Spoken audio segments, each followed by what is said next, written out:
ओम शांति। अॼु जी मुली तारीख़ 8/11/2023। मिठा मिठा बाप दादा चवंदा मीठी मीठी ॿार देह सहित सभु कुझु ख़तमु थियण वारो वञे करे तव्हांजो इन पुराणी दुनिया जी समाचार ॿुधण जी दरकार न आहे।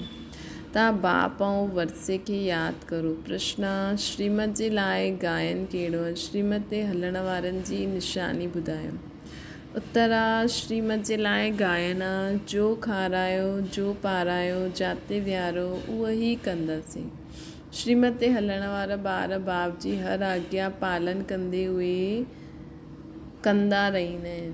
उन्हनि खां हर आज्ञा पालन थींदी आहे, उहे कंदा आहिनि। उन्हनि सां सदा श्रेष्ठ कर्म थींदा आहिनि। उहे कॾहिं श्रीमत में पंहिंजी मनमत मिक्स न कंदा आहिनि। उन्हनि में राइट ऐं रॉन्ग जी सम्झ हूंदी आहे। श्रीमत ते हलण वारनि खे राइट ऐं रॉन्ग जी सम्झ हूंदी आहे। गीता बनवारी रे। ओम शांति। ये गीत कंहिंजो आहे? ॿारनि जो आहे। कोई गीत अहिड़ा बि आहिनि जंहिंमें बाप ॿारनि खे सम्झाईंदा आहिनि, लेकिन हिन गीत में ॿार चवंदा आहिनि बाबा असां हाणे त असां सम्झी विया आहियूं कि दुनिया खे पतो न आहे कि इहा कूड़ी दुनिया आहे, कूड़ा बंधन आहिनि, हिते सभु दुखी आहिनि। तॾहिं त ईश्वर खे यादि कंदा आहिनि। सत्य में त ईश्वर सां मिलण जी ॻाल्हि ई न हूंदी। हिते दुख आहे तॾहिं आत्माउनि खे यादि पवंदो आहे कि ईश्वर ड्रामा, परंतु ड्रामा अनुसार बाप मिलंदा तॾहिं आहिनि जॾहिं स्वयं ईंदा आहिनि। बाक़ी ॿियो जो बि पुरुषार्थ कंदा आहिनि सभु व्यर्थ आहे, छो जी ईश्वर खे सर्वव्यापी मञंदा आहिनि। ईश्वर जो रास्तो ग़लति ॿुधाईंदा आहिनि। अगरि चवनि कि ईश्वर ऐं उनजी रचना जे आदि मध्य अंत खे असां न ॼाणंदा आहियूं त इहा सच ॻाल्हाईंदा आहिनि। अॻियां ऋषि मुनि आदि सभु सच ॻाल्हाईंदा हुया। हुन समय रजोगुणी हुया। हुन समय कूड़ी दुनिया न चईंदासीं। कूड़ी दुनिया नर्क आहे, न कलयुग अंत खे चइबो आहे। संगम ते चईंदासीं इहे नर्क बि आहे, उहो स्वर्ग आहे। संगम ते चईंदासीं इहे नर्क आहे, उहो स्वर्ग आहे।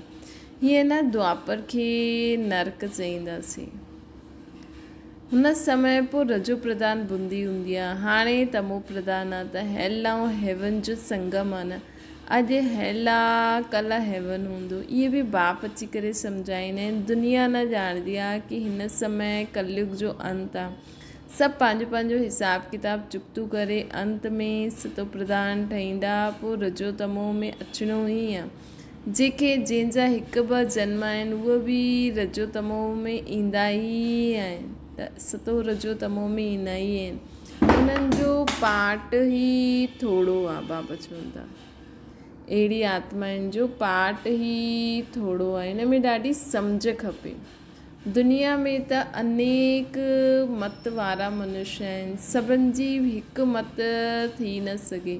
हर हिक जो पंहिंजो पंहिंजो धर्म आहे न। हर हिक जो पंहिंजो पंहिंजो धर्म आहे। मत पंहिंजी पंहिंजी आहे। बाप जो ऑक्यूपेशन अलॻि आहे। हर हिकु आत्मा जो अलॻि आहे न। धर्म ई अलॻि, धर्म बि अलॻि आहे। त हुननि जे लाइ सम्झानी बि अलॻि खपे। नाम रूप देश काल सभिनि जो अलॻि आहे न। बाबा चवनि था ॾिसण में ईंदो आहे इहे फलाणे धर्म जो आहे। हिंदू धर्म में आहे त सभु चईंदा आहिनि। हिंदू धर्म में त सभु चईंदा आहिनि, परंतु हुन में बि सभु भिन्न भिन्न आहिनि। कोई आर्य समाजी, कोई सन्यासी, कोई ब्रह्म समाजी, सन्यासी आदि जो बि आहिनि। सभिनि खे हिंदू धर्म में ई मञंदा आहिनि। असां लिखंदा आहियूं कि असां ब्राह्मण धर्म जा आहियूं था, देवी देवता धर्म जा आहियूं, त बि उहे हिंदू में लॻाए ॾींदा आहिनि। छो जी कोई सेक्शन जो उन्हनि वटि आहे ई न ब्राह्मण धर्म जो ऐं देवी देवता धर्म जो।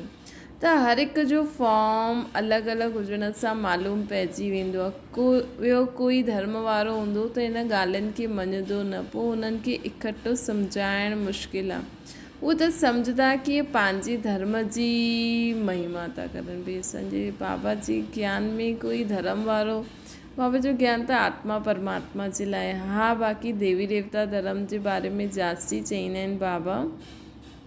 त ब्राह्मण धर्म जे बारे में बि बाबा जास्ती चईंदा आहिनि। त अगरि कोई अहिड़ी ॻाल्हि अची वई त चईंदा इहे त पंहिंजे धर्म जी महिमा था करनि। इन में द्वैत थी वियो न, पोइ ॿ थी वेंदा। सम्झाइण वारा ॿार बि नंबरवार आहिनि, सम्झाइण वारा ॿार बि नंबरवार आहिनि। बाबा चवनि था सभु हिकु समान त न आहिनि, इन करे महारथियुनि खे सॾु कबो आहे। बाबा सम्झाईंदा आहिनि मूंखे यादि करो, मुंहिंजी श्रीमत ते हलो। हिन में प्रेरणा आदि जी कोई ॻाल्हि न आहे। अगरि प्रेरणा सां कमु थिए त पोइ बाप खे अचण जी दरकार ई न आहे। शिव बाबा त हिते आहे त उन्हनि खे प्रेरणा जी छा दरकार आहे। इहे त बाप जी मत ते हलणो हूंदो आहे, प्रेरणा जी ॻाल्हि कोन्हे। कोई संदेश खणी ईंदी आहे, उन में बि मिक्स थी वेंदो आहे। संदेशियूं त सभु हिकु जहिड़ी न आहिनि न, माया जो ॾाढो इंटरफेयर थींदो आहे। ॿी संदेशी सां वेरीफाई कराइणो हूंदो आहे। कई त चई ॾींदा आहिनि असां में बाबा ईंदा आहिनि, मम्मा ईंदा आहिनि, पोइ पंहिंजो अलॻि सेंटर खोले ॾींदा आहिनि। माया जी प्रवेशता थी वेंदी आहे न, माया जी प्रवेशता थी वेंदी आहे न। बाबा चईंदा आहिनि इहा ॾाढी सम्झ जी ॻाल्हि आहे। ॿारनि खे ॾाढो सेंसिबल थियणो आहे। जो सर्विसेबल ॿार आहिनि उहे हिन ॻाल्हियुनि खे सम्झी सघंदा आहिनि। जो श्रीमत ते न हलंदा उहे हिन ॻाल्हियुनि खे सम्झंदा न। श्रीमत जे लाइ गायन आहे की तव्हांजो खारायो जो पारायो जाते बीहारो उहो कंदासीं। ईअं कोई त बाप जी मत ते हलंदा आहिनि, कोई पोइ ॿिए जी मत में जे प्रभाव में अची वेंदा आहिनि। कोई वस्तु न मिली, कोई ॻाल्हि पसंदि न आई त झटि बिगड़ी वेंदा आहिनि। सभु थोरी हिकु जहिड़ा सपूत ॿार थी सघंदा आहिनि। दुनिया में त ढेर मत आहिनि। बाबा चवनि था दुनिया में त ढेर मत आहिनि। अजामिल जहिड़ा पापियूं गणिकाएं ॾाढियूं आहिनि। इहे बि सम्झाइणो पए की ईश्वर सर्वव्यापी चइणु रॉन्ग आहे। सर्वव्यापी त 5 विकार आहिनि। इन करे बाप चईंदा आहिनि इहा आसरी दुनिया आहे। सत्युग में 5 विकार हूंदा न आहिनि। चईंदा आहिनि शास्त्रनि में इहे सभु ॻाल्हियूं अहिड़ियूं आहिनि। सत्युग में 5 विकार हूंदा न आहिनि। बाबा चवनि था चईंदा आहिनि शास्त्रनि में इहे ॻाल्हियूं ईअं आहिनि, परंतु शास्त्र त सभु मनुष्यनि ठाता अथनि। त मनुष्य ऊच थिया या शास्त्र ज़रूरु ॿुधाइण वारो ऊच ठही रहियो न। बाबा चईंदा आहिनि लिखण वारा त मनुष्य ई आहिनि। व्यास लिखियो इहे बि मनुष्य ई आहे न। इहे त निराकार बाप वेई सम्झाईंदा आहिनि। धर्म स्थापकनि जो अची करे ॿुधायो उनजो पोइ शास्त्र ठाहींदा आहिनि। जीअं गुरु नानक ॿुधायो बाद में ग्रंथ ठाहींदा आहिनि न। बाबा चईंदी पोइ वेई ग्रंथ ठाहींदा आहिनि त जीअं ॿुधायो उनजो नाम थी वियो। गुरु नानक जी बि महिमा ॻायल आहे न। सभिनि जो बाप उहो हिकु आहे। बाप चईंदा आहिनि अची करे धर्म स्थापन करो। इहो बेहद जो बाप चईंदो आहे मूंखे त कोई भेजण वारो आहे ई न मथां खां। बाबा खे त कोई मथां खां भेजण वारो आहे ई न। शिव बाबा ख़ुदि वेई सम्झाईंदा आहिनि उहो आहे मैसेज खणी अचण वारो। मूंखे कोई भेजण वारो न आहे। मूंखे मैसेंजर व पैगंबर न चईंदासीं। मां त ईंदो ई आहियां ॿारनि खे सुख शांती ॾियणु। मूंखे कोई चईंदो न आहे। मां त ख़ुदि मालिक आहियां। बाबा चवनि था मां त ख़ुदि मालिक आहियां। मालिक खे बि मञण वारा हूंदा आहिनि न, परंतु उन सां पुछण वारा खपनि की तव्हांखे मालिक जो अर्थ पतो आहे। मालिक खे बि मञण वारा ॾाढा आहिनि। चईंदा आहिनि न ख़ुदा असांजो उहो मालिक वेठो आहे। मतिलबु भॻवान जे लाइ चईंदा आहिनि की असांजो उहो मालिक वेठो आहे, परंतु उन्हनि खां पुछणो खपे तव्हां मालिक जो अर्थ सम्झो आहे।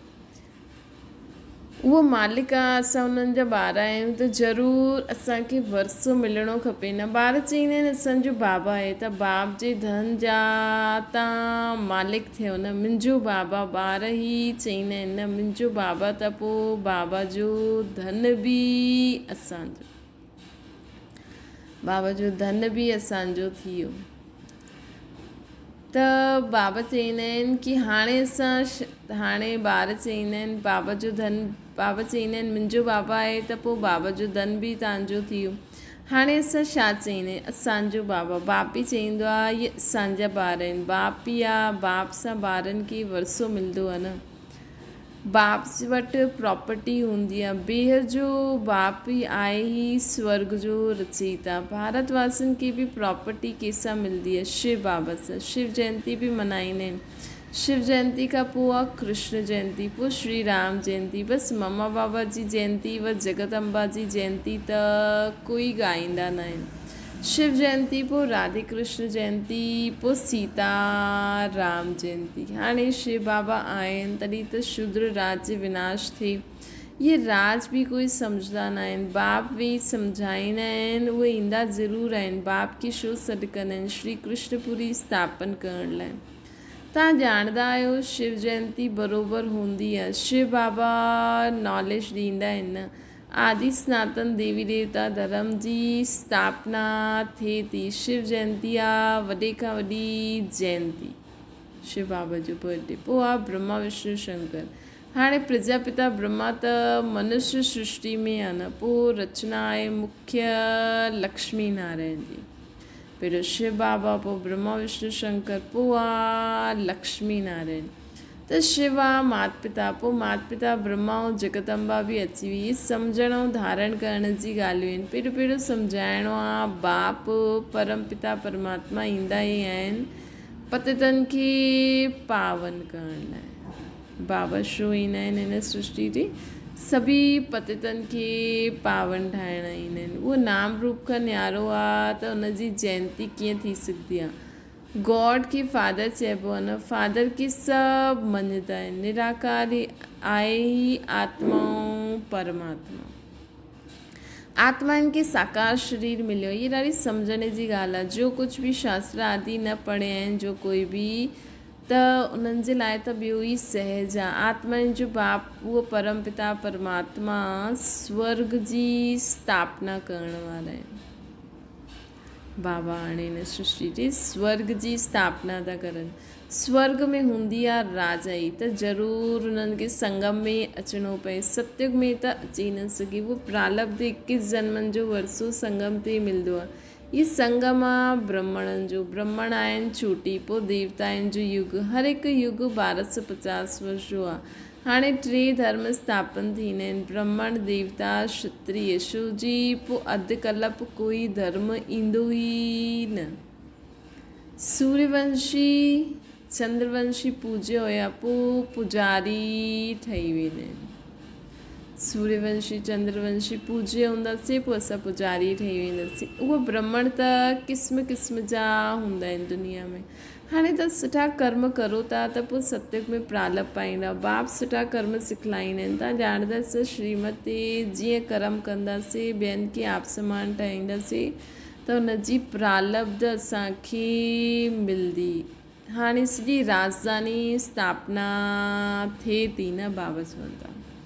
सॼी राजधानी स्थापना थिए थी। आदि सनातन देवी देवता धर्म जी राजधानी हूंदी आहे न। आदि सनातन देवी देवता धर्म जी राजधानी हूंदी आहे। इहा आहे प्रजा जो प्रजा ते राज्य। पंचायती राज्य आहिनि। अनेक पंच आहिनि, न त 5 पंच हूंदा आहिनि। हिते त सभी पंच ई पंच थी आहिनि। सभु ई पंच ई पंच थी आहिनि। सो बि अॼु आहिनि कल्ह न आहिनि। अॼु मिनिस्टर आहे कल्ह उतारे ॾींदा आहिनि। एग्रीमेंट करे पोइ कैंसिल करे ॾींदा आहिनि। इहा आहे अल्पकाल क्षण भंगुर राज्य। कंहिंखे बि उतारण में देरी न कंदा आहिनि। केतिरी वॾी दुनिया। अख़बारनि में कुझु न कुझु पतो पवंदो आहे। एतिरा सभु अख़बार त कोई पढ़ी न सघंदो आहे। असांखे हिन दुनिया जे समाचार जी दरकार न आहे। असांखे हिन दुनिया जी समाचार जी दरकार न आहे। बाबा चवनि था। ये त ॼाणंदा आहियो देह सहित सभु कुझु हिन दुनिया जो ख़त्म थियणो ई आहे। बाबा चवंदा आहिनि सिर्फ़ु मूंखे यादि करो त मूं वटि अची वेंदो।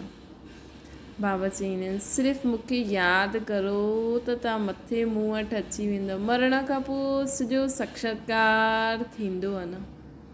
असांखे सिर्फ़ु बाबा खे यादि करिणो आहे त असां बाबा वटि हली हलंदासीं। बाबा चवंदा आहिनि मरण खां पोइ सभु साक्षात्कार थींदो आहे। शरीर छॾे करे पोइ आत्मा भटकंदी बि आहे। हुन समय बि हिसाब किताब भोगी सघंदी आहे। साक्षात्कार सभु थींदो आहे। अंदरि ई अंदरि साक्षात्कार कंदा आहिनि। भोग न भोगदा आहिनि। ॾाढो पश्चाताप थींदो आहे की असां नाहे कीअं कयो। पश्चाताप थींदो आहे। कोई जेल बर्ड हूंदी आहे त चईंदो आहे जेल में रोटी त मिलंदी आहे, मतिलबु रोटी सां मतिलबु आहे, इज़त जी कोई परवाह न आहे। तव्हांखे त कोई तकलीफ़ न आहे। बाप आहे त बाप जी श्रीमत ते हलणो आहे न। ईअं बि न कंहिंखे दुख ॾींदा आहियूं बाबा कंहिंखे दुख थोरी ॾींदा आहिनि। उहो त सुखदाता आहे न। बाबा त सुखदाता आहे न। आज्ञाकारी ॿार त चईंदा बाबा जो डायरेक्शन ॾींदो उअं ई कंदासीं। तव्हां वियूं तव्हां खाई शिव बाबा जे लाइ ॻायल आहे न। भागीरथ अथवा नंदीकरण बि मशहूरु आहे। लिखियलु आहे न, माता आहिनि सिर ते कलश रखियो त उहो पोइ गऊ ॾेखारींदा आहिनि। छा ॻाल्हियूं लिखी छॾियूं अथनि। हिन दुनिया में कोई एवर हेल्दी थी न सघंदो आहे। अनेक प्रकार जा रोग आहिनि। ॾिसो बाबा असांखे केॾी सारी दुनिया जी ॻाल्हियूं ॿुधाइनि था। पोइ दुनिया में समाचार ॿुधण ॾिसण सां कोई फ़ाइदो न आहे। बाबा पहिरियों खां ई असांखे सभु ॿुधाए छॾींदा आहिनि। अनेक प्रकार जी रोग आहिनि। हुते कोई रोग न आहे, न कॾहिं अकाले मृत्यु थींदी आहे। समय ते साक्षात्कार थींदो आहे। ॿुढनि खे त ख़ुशी थींदी आहे। ॿुढो जॾहिं थींदो आहे त ख़ुशी सां शरीर छॾींदा आहिनि। साक्षात्कार थींदो आहे की असां वञी करे ॿार ठहींदासीं। हाणे तव्हां जवाननि खे बि एतिरी ख़ुशी आहे की असां इहे शरीर छॾे करे प्रिंस ठहींदासीं।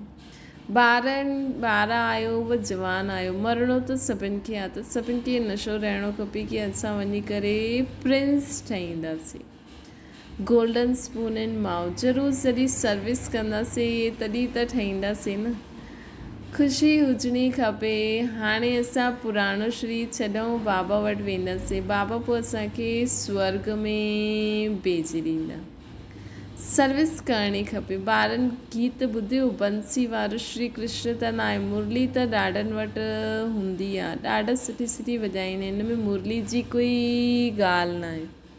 तव्हां त चईंदा आहियो श्रीमत हिकु बाप ई ॾींदो आहे। जेसि ताईं कोई ॿार न ठहींदो आहे तेसि ताईं इहे ॻाल्हियूं सम्झी न सघे। बाबा चवनि था। ऐं हिन में पोइ श्रीमत ते हलण जी ॻाल्हि आहे। पंहिंजे मत ते हलण सां थोरी ऊच पद पाए सघंदासीं। बाप खे जो ॼाणंदो आहे उहो बाप जो परिचय ॿियनि खे बि ॾींदा। बाप खे जो ॼाणंदा आहिनि उहो बाप जो परिचय ॿियनि खे बि ॾींदा आहिनि। त मुरली कंहिंजी आहे? हिन में श्रीमत बाबा चवंदा आहिनि की मुरली त ॾाढनि वटि आहे। ॾाढी सुठी वॼाईंदा आहिनि। मुरली जी कोई ॻाल्हि कोन्हे। तव्हां त चईंदा आहियो श्रीमत हिकु बाप ॾींदा आहिनि। मुरली अर्थात बाबा जी श्रेष्ठ मत। जेसि ताईं कोई ॿार न ठहींदो आहे तेसि ताईं इहे ॻाल्हियूं सम्झी न सघंदो आहे। हिन में बि श्रीमत ते हलण जी ॻाल्हि आहे।